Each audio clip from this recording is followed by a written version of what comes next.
On November 16, 2009, early in the morning, on a New York radio station, D. Lee, chief financial planner of Harvard Financial Educators, came on the radio station and openly, bluntly read a letter written by a white Caucasian male as to the conditions of black people as we stand today here in America. His deduction is one that is such a controversy that I myself have had the opportunity to grab this letter. So, if you will, I will read this letter to you. If you have an ear, open up your ears and listen to what this letter has to say. It reads, "They are still our slaves. We can continue to reap profits from the blacks without the effort of physical slavery. Look at the current methods of containment that they use on themselves: ignorance, greed, and selfishness. Their ignorance is a primary weapon of containment. A great man once said, the best way to hide something from black people is to put it in a book. We now live in the information age. They have gained the opportunity to read any book on any subject through the efforts of their fight for freedom, yet they refuse to read. There are numerous books readily available at Borders, Barnes & Nobles, and Amazon.com, not to mention their own black bookstores that provide solid blueprints to reach economic equality, which should have been their fight all along. But few read consistently, if at all. Greed is another powerful weapon of containment. Blacks, since the abolition of slavery, have had large amounts of money at their disposal. Last year, they spent $10 billion during Christmas out of their own $450 billion in total yearly income, which is 2.22%.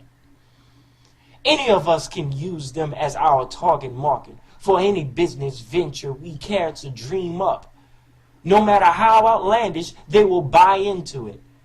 Being primarily a consumer people, they function totally by greed. They continually want more, with little thought for saving or investing. Some would rather buy some sneakers than invest in starting a business. Some even neglect their own children to have the latest Tommy or Fubu.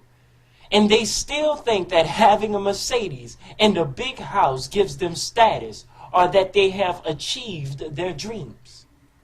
They are fools.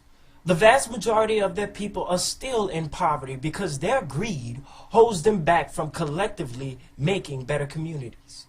With the help of BET and the rest of their black media that often broadcast destructive images into their own homes, we will continue to see huge profits like those of Tommy and Nike.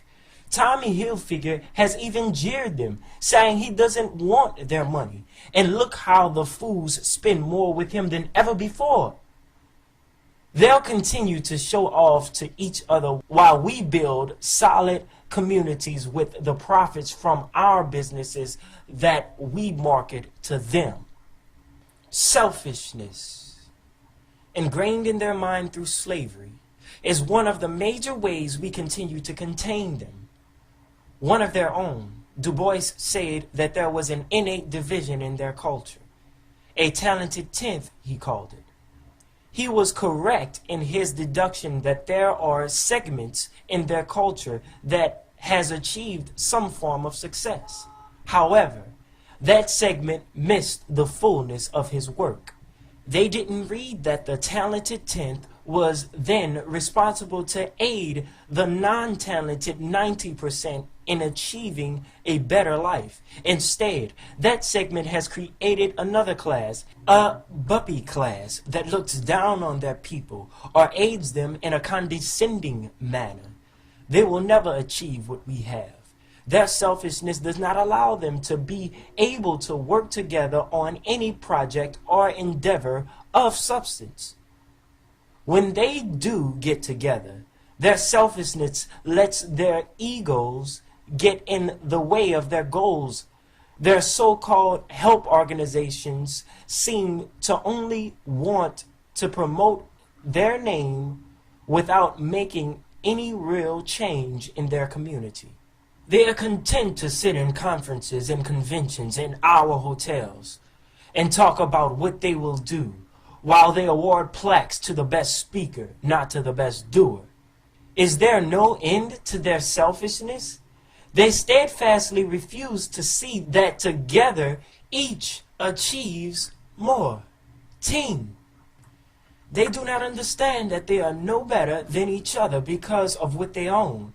As a matter of fact, most of those buppies are but 1 or 2 paychecks away from poverty, all of which is under the control of our pens in our offices and our rooms.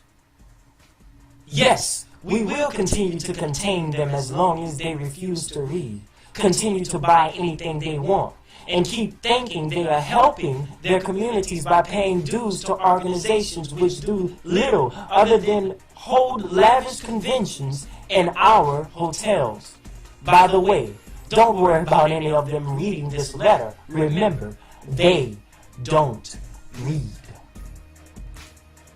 So, take it how you want it, get it how you live. If you are still an African American, black person, and you haven't yet to wake up, you are gonna miss the mark.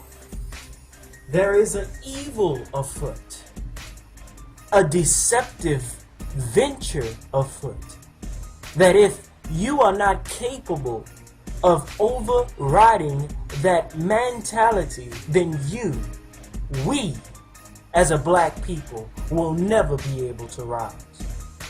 Wake up, O Israel. Realize that just last year, these words were spoken. And this year, we need to be trying to rise. Israel, wake up. Shalom.